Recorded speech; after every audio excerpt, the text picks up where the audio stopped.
Hello friends. तो आपके अपने YouTube चैनल प्रताप क्लासेस पर आपका स्वागत है। तो आज अपने 11 अप्रैल 2024 के करंट अफेयर्स की बात करेंगे और 11 अप्रैल 2024 के जितने भी करंट अफेयर्स के जो क्वेश्चन बनते हैं आज उनका अपने डिस्कशन करेंगे।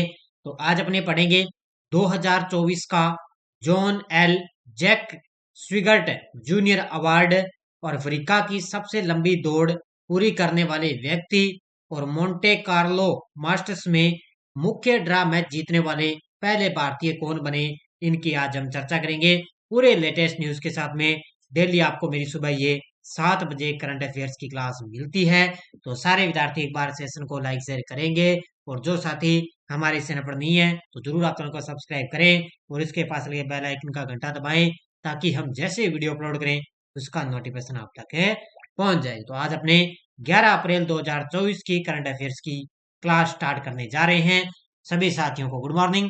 सबसे पहले हम कल के क्वेश्चनों को रिवाइज कर लेते हैं। प्रावर्तन चिंतन नामक पहली त्रिसेवा शस्त्र बल योजना सम्मेलन 8 अप्रैल 2024 को कहां आयोजित हुई? नई दिल्ली में। भारतीय सेना ने किस देश से इग्ला एस मैन पोर्टेबल का अधिग्रहण किससे किया? तो रूस से। चुनाव संबंधी जानकारी के लिए बूथ राबता वेबसाइट किसने लॉन्च की? पंजाब ने। नए वित्त आयोग के सदस्य के रूप में किसे नियुक्त किया गया? तो ये किया गया मनोज पांडा को। विप्रो का नया सीईओ किसे नियुक्त किया गया? तो श्रीनिवास पलिया को। कौन सा देश भारत को पीछे छोड़ते हुए रूस से सर्वाधिक क्रूड ऑयल का आयात किया? चाइना ने। किसे जर्मन लोकतंत्र पुरस्कार मिलेगा? तो अलेक्सी नवलनी और यूलिया नवलाया को। हिमालय में glacial lake out Busted flood की निगरानी के लिए किसने विशेषज्ञ पैनल का गठन किया? उत्तराखंड की सरकार ने। जॉन टेनिसवुड दुनिया के सबसे उम्रदराज शख्स बने, इनका संबंध है इंग्लैंड के। प्रधानमंत्री ने किस राज्य में दिबांग बहुउद्देशीय जल विद्युत परियोजना की आधारशिला रखी? और ये रखी अरुणाचल प्रदेश में। ये थे कल के क्वेश्चनों का रिवाइज हमने कर लिया और डेली आपको टेस्ट मिल रहा है बढ़िया तरीके से। Weekly test, daily test, monthly test और इसके अलावा आरपीएससी आरएसएम भी द्वारा इसके अंदर भी जो मेरी क्लासें आ रही है पॉलिटिकल की उसके भी आपको लगभग 6 क्लास तक आपको टेस्ट इसके अंदर मिल चुके हैं। तो ये भी आप ज्वाइन कर लेना क्योंकि आपके लिए नवरात्रि का ये जो है शुभकामनाएं इस अवसर पर है। सिलेक्शन का शुभ आरंभ है और ये नवरात्रि स्पेशल ऑफर 9 दिनों तक ये चलेगा। तो आज तीसरा दिन हो चुका है। 9 दिनों तक अपने ऐप के अंदर 50% का डिस्काउंट चलेगा। तो जब भी आपको अभी आज तीसरा दिन है तो 9 दिनों के अंदर जब भी आपको टाइम मिले तो आप करंट अफेयर्स की टेस्ट सीरीज ले लेना क्योंकि जितनी भी अपनी टेस्ट सीरीज है करंट अफेयर्स की उन सभी पर है 9 दिनों के लिए 50% का ऑफ रहेगा। तो आज तीसरा दिन हो चुका है और 9 दिनों तक अपने ऐप के अंदर 50% का छूट रहेगी। तो बढ़िया तरीके से आप टेस्ट सीरीज ले सकते हो। पहला क्वेश्चन आपके सामने। हाल ही में 2024 का John L Jack Swigert Junior Award किसे दिया गया है? हाल ही में 2024 का John L Jack Swigert Junior Award किसे दिया गया? ये दिया गया है इसरो की चंद्रयान 3 की जो टीम है, इसरो की जो चंद्रयान 3 की जो टीम है ना उसको दिया गया है 2024 का John L Jack Swigert Junior Award इनको दिया गया। यानी कि अब की बार इसरो ने चंद्रयान 3 के अंदर बहुत ही बड़ी सफलता हासिल की है। तो जिन्होंने चंद्रयान 3 के जो चंद्रयान 3 की जो टीम है ना उनको ये अवार्ड दिया गया। तो इसरो की चंद्रयान 3 मिशन टीम को अंतरिक्ष खोज के लिए 2024 का John L Jack Swigert Junior Award दिया गया। यह अमेरिका के स्पेस फाउंडेशन का सर्वोच्च अवार्ड है। ये ध्यान रखना, अमेरिका का जो स्पेस फाउंडेशन है वहां का ये सर्वोच्च अवार्ड है। यह अवार्ड कोलोराडो में स्पेस फाउंडेशन के स्पेस सिंपियोजियम में दिया गया था। तो ये अमेरिका के अंदर भी कोलोराडो में स्पेस फाउंडेशन के अंदर वहां पर ये इनको ये अवार्ड दिया गया क्योंकि चंद्रयान 3 के मिशन के अंदर जो टीम ने बहुत बड़ा उनका योगदान था। तो इनको 2024 का John L Jack Swigert Junior Award दिया गया। अगला क्वेश्चन देखो आपके सामने। हाल ही में 16,000 किलोमीटर की अफ्रीका की सबसे लंबी दौड़ पूरी करने वाले व्यक्ति कौन है? हाल ही में 16,000 किलोमीटर की अफ्रीका की सबसे लंबी दौड़ पूरी करने वाले व्यक्ति कौन है? वो है रस कुक। ये तस्वीर में आप देख सकते हो ये है रसकुके, और इन्होंने 16,000 किलोमीटर की अफ्रीका की सबसे लंबी दौड़ पूरी करने वाले व्यक्ति हैं रसकुके। और ये देखो इन्होंने लगभग अपनी दौड़ इन्होंने 1 साल का समय लिया है, और 1 साल के अंदर देखो इनकी दाढ़ी भी देख सकते हो, लगभग 1 किलोमीटर तक इनकी दाढ़ी भी कितनी लंबी हो चुकी है। तो ये 16,000 किलोमीटर की अफ्रीका की सबसे लंबी दौड़ पूरी करने वाले व्यक्ति कौन है, तो वो है रस कुक। देखो ब्रिटिश नागरिक रस कुक, जिन्हें हार्डेस्ट गीजर के नाम से इनको जाना जाता है, उन्होंने एक चुनौतीपूर्ण ट्रैक सफलतापूर्वक पूरा किया है, जिसे पूरा करने में उन्हें 352 दिन से अधिक का समय लगा है। तो मान के चलो भी लगभग 1 साल का इनका समय लगा है। अपनी यात्रा के दौरान उन्होंने 10,000 मील से अधिक की दूरी तय की, और 16 देशों से होकर ये गुजरे थे। ये देखो 16 देशों में इन्होंने ये सफर किया है, और लगभग मील के अंदर बात आई तो 10,000 मील से भी अधिक की दूरी उन्होंने तय की है। तो ये अफ्रीका के अंदर ये सबसे बड़े जो दौड़ लगाने वाले व्यक्ति बन गए हैं रस कुक। तो अफ्रीका की सबसे लंबी दौड़ पूरी करने वाले व्यक्ति बने। हाल ही में मोंटो कार्लो मास्टर्स में मुख्य ड्रा मैच जीतने वाले पहले भारतीय कौन बने हैं? हाल ही में मोंटो कार्लो मास्टर्स में मुख्य ड्रा मैच जीतने वाले पहले भारतीय बने हैं सुमित नागल, ऑप्शन नंबर 1। ये तस्वीर में आप देख सकते हो टेनिस के खिलाड़ी हैं सुमित नागल, और ये मोंटे कार्लो मास्टर्स में के अंदर मुख्य ड्रा मैच जीतने वाले पहले भारतीय खिलाड़ी बने हैं। तो भारतीय टेनिस खिलाड़ी हैं सुमित नागल। इन्होंने अपने पहले दौर में इटली के मांटेओ अर्नाल्डी को हराकर मोंटे कार्लो मास्टर्स में ड्रॉ में इन्होंने जीत हासिल करने वाले ये पहले भारतीय होने का उन्होंने कीर्तिमान हासिल किया, यानी कि पहले इन्होंने जीतने वाले पहले भारतीय खिलाड़ी बन गए। 95वीं रैंकिंग वाले नागल, जो विजय अमृतराज 1977 और रमेश कृष्णन 1982 के बाद मोंटो कार्लो में मुख्य ड्रा में शामिल होने वाले केवल तीसरी है भारतीय हैं। तो इनकी उससे पहले 1977 से 82 में 2 खिलाड़ी थे, लेकिन अब ये मुख्य ड्रा में शामिल होने वाले तीसरे भारतीय बन गए सुमित नागल।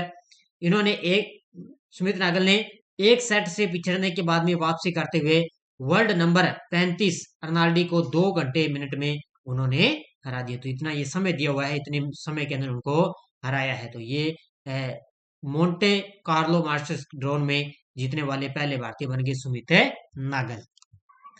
किस शहर में अंतर्राष्ट्रीय योग दिवस के 75 दिन पूर्व योग महोत्सव आयोजित किया गया? किस शहर में अंतर्राष्ट्रीय योग दिवस के 75 दिन पूर्व योग महोत्सव आयोजित किया गया? अब आपको पता है 21 जून आने वाली है, तो अपने बनाते हैं अंतर्राष्ट्रीय योग दिवस है। 21 जून को बहुत ही बड़ा महत्वपूर्ण दिन है। तो 29 यानी कि 75 दिन पूर्व, अभी 75 दिन पड़े हैं बाकी हैं, तो अभी उससे पहले योग महोत्सव आयोजित किया गया है पुणे के अंदर। कहां पर आयोजित किया गया? पुणे के अंदर योग महोत्सव आयोजित किया गया है। तो पुणे में अंतर्राष्ट्रीय योग दिवस के 75 दिन पूर्व योग महोत्सव आयोजित किया गया था। प्रतिभागियों ने मंत्रमुग्ध कर देने वाले परिणाम के साथ पूर्ण लय और सामंजस्य के साथ सामान्य योग प्रोटोकॉल का प्रदर्शन भी किया, और इसका आयोजन भारत सरकार के आयुष मंत्रालय द्वारा इसका आयोजन किया गया था। तो योग महोत्सव है 75 दिन पूर्व है, योग महोत्सव का आयोजन कहाँ पर किया गया? ये किया गया पुणे के अंदर है, और इसका आयोजन है वो किया है आयुष मंत्रालय द्वारा किया गया है। भारत सरकार ने किस देश में स्थित सिटवे बंदरगाह के परिचालन अधिकार हासिल किए हैं? भारत सरकार ने किस देश में स्थित है सिटवे बंदरगाह के परिचालन का अधिकार हासिल किए? तो ये किए हैं, ध्यान रखना, किस देश में? म्यांमार देश में। कहां पर है? भारत सरकार ने म्यांमार देश में स्थित है सिटवे बंदरगाह, उसके परिचालन का अधिकार हासिल कर लिए। तस्वीर में आप देख सकते हो ये है सिटवे बंदरगाह है। तो अपनी समुद्री उपस्थिति को बढ़ाने और क्षेत्रीय कनेक्टिविटी को बढ़ाने के लिए एक रणनीतिक कदम में भारत ने विदेश मंत्रालय से मंजूरी के बाद म्यांमार में सिटवे बंदरगाह पर परिचालन नियंत्रण हासिल कर लिया। तो विदेश मंत्रालय की मंजूरी मिली है, उसके बाद में म्यांमार से भारत ने सिटवे बंदरगाह पर परिचालन नियंत्रण हासिल कर लिया। यह समझौता बंदरगाह, जहाजरानी और जल मार्ग मंत्रालय के पूर्ण स्वामित्व वाली कंपनी इंडिया पोर्ट्स ग्लोबल को कलादान नदी पर पूरे बंदरगाह का ये प्रबंधन करने की अनुमति देता है, जो ईरान में चाबहार के बाद भारत का ये दूसरा विदेशी बंदरगाह अधिग्रहण बन गया। तो ये सबसे पहले आपको पता है पहला है ईरान के अंदर जो चाबहार बंदरगाह वो है, और ये भारत का दूसरा विदेशी बंदरगाह कौन सा बन गया, तो ये सिटवे बंदरगाह है बन चुका है। हाल ही में किसे इसरो के स्टार्ट कार्यक्रम के लिए नोडल केंद्र के रूप में नामित किया गया, तो कुछ दिन पहले भी मैंने बताया था, तो इसरो के द्वारा एक स्टार्ट कार्यक्रम है वो शुरू करने जा रहा है, और उसके लिए एक नोडल केंद्र के रूप में नामित किया है किसको, ये किया है गुज कोस्ट को। ऑप्शन नंबर सी किसको किया है, ये है गुज कोस्ट, और इसको इसरो ने अपने स्टार्ट कार्यक्रम के लिए नोडल केंद्र के रूप में नामित किया है। किसको किया है, गुज कोस्ट को। ये option number C correct answer इसका। तो गुज कोस्ट को इसरो के स्टार्ट कार्यक्रम के लिए नोडल केंद्र के रूप में नियुक्त किया गया। इसका उद्देश्य यह है कि अंतरिक्ष विज्ञान और प्रौद्योगिकी के क्षेत्र में इच्छुक वैज्ञानिक और इंजीनियरों को बढ़ावा देना है। तो ये क्या काम करेगा, ये तो अंतरिक्ष विज्ञान और जो प्रौद्योगिकी क्षेत्र है वहां पर वैज्ञानिकों और इंजीनियरिंग को बढ़ावा देना है।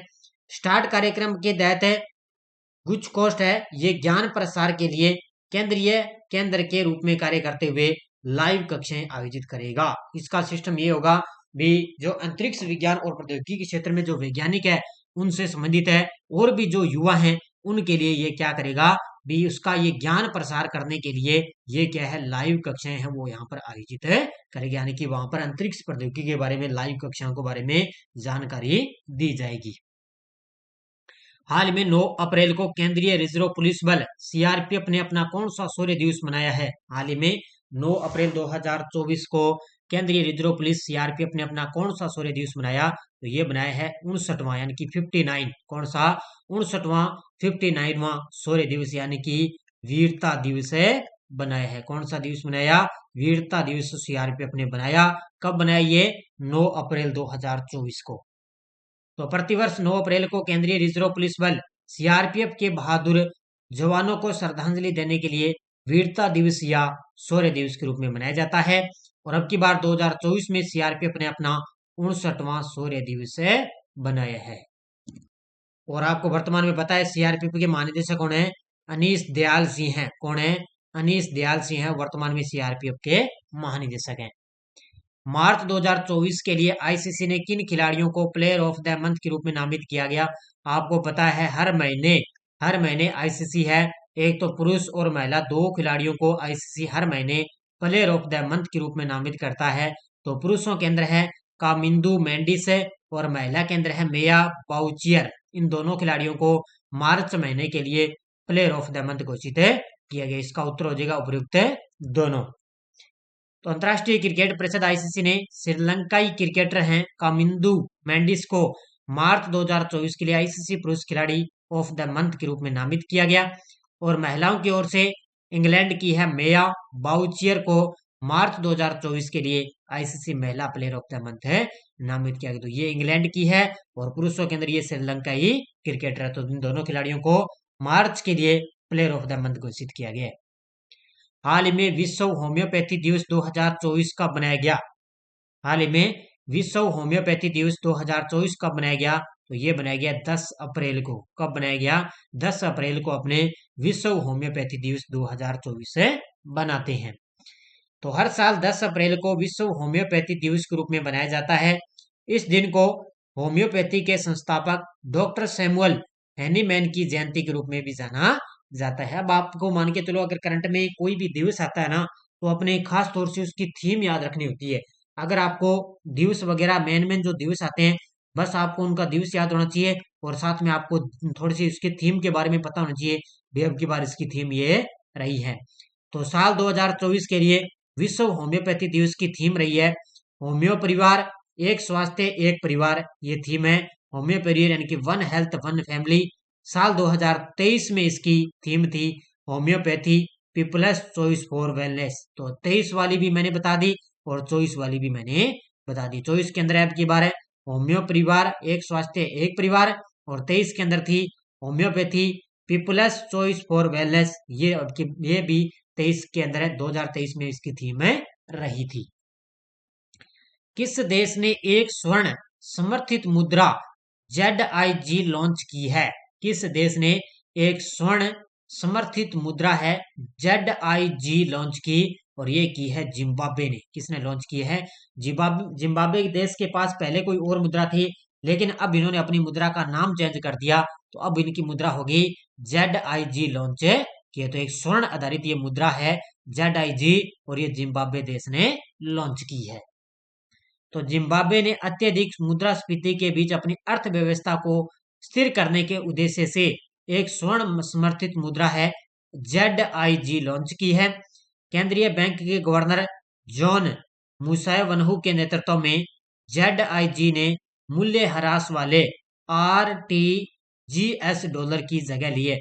पहले ध्यान रखना कौन थी? पहले थी RTGS डॉलर थे, लेकिन अब इनकी जगह आ गई मुद्रा ZIG लॉन्च की गई। तो एक स्वर्ण आधारित ये समर्थित मुद्रा है ZIG, इन्होंने अब जिम्बाब्वे की नई मुद्रा बन गई है। ये टेलीग्राम ग्रुप है, कोई सूचना, कोई लिंक आ गया, कोई नोटिफिकेशन आ गया, बढ़िया तरीके से आपको टेलीग्राम पर सूचना मिलती है। पिछले वीडियो क्वेश्चन क्या था? कौन पेरिस ओलंपिक में भारत की पहली महिला जूरी सदस्य बनी? तो ये बनी थी बिलिका मीर। कल मैंने बढ़िया तरीके से देखे थे, बड़े शानदार तरीके से सभी साथियों ने बढ़िया तरीके से जवाब दिए, उन सभी को हार्दिक शुभकामनाएं। अब देखो क्वेश्चन फॉर यू, सागर कवच 2024 नामक 2 दिवसीय तटीय सुरक्षा अभ्यास कहाँ आयोजित किया गया? अरब सागर, अंडमान निकोबार, लक्षद्वीप, कच्छ की खाड़ी। इसका जवाब आपको कमेंट बॉक्स में देना है। और नवरात्रा के अवसर पर आपके लिए 9 दिनों का करंट, ये जितनी भी अपनी ऑनलाइन टेस्ट सीरीज है, इन सभी पर छूट रहेगी भी। जैसे अपनी CET की चल रही है करंट अफेयर्स की टेस्ट सीरीज है, LDC की चल रही है करंट अफेयर्स की, ये सारी की सारी 50 रुपए में है। इसके अलावा इंडियन पॉलिटी की चल रही है, और फर्स्ट ग्रेड के लिए स्पेशल भारत और राजस्थान के लिए करंट अफेयर्स की टेस्ट सीरीज है। इसके अलावा RPSC फर्स्ट ग्रेड और सेकंड ग्रेड में जो प्रीवियसली जो एग्जाम के अंदर जो क्वेश्चन पेपर आ गए हैं, उनकी PDF भी अपलोड है, ये भी आप ले सकते हो। साथ में आंसर की लगी हुई है, ये भी आप पढ़ सकते हो। इनको पढ़ने के लिए ऐप में ही PDF उपलब्ध रहेगी। और इसके अलावा अपनी NCERT बुक है, जनरल साइंस की है, राजस्थान पुलिस कांस्टेबल है, ये भी अपनी बढ़िया तरीके से, असिस्टेंट लोको पायलट है, तो बढ़िया तरीके से अपनी टेस्ट सीरीज चल रही है। तो ये लगातार आपके लिए टेस्ट सीरीज लगातार दी जा रही है। तो नवरात्रा के ऑफर पर ये आपको 50% छूट दी जा रही है। तो बढ़िया तरीके से आप ये टेस्ट सीरीज ज्वाइन कर लेना। धन्यवाद। जय हिंद, जय भारत।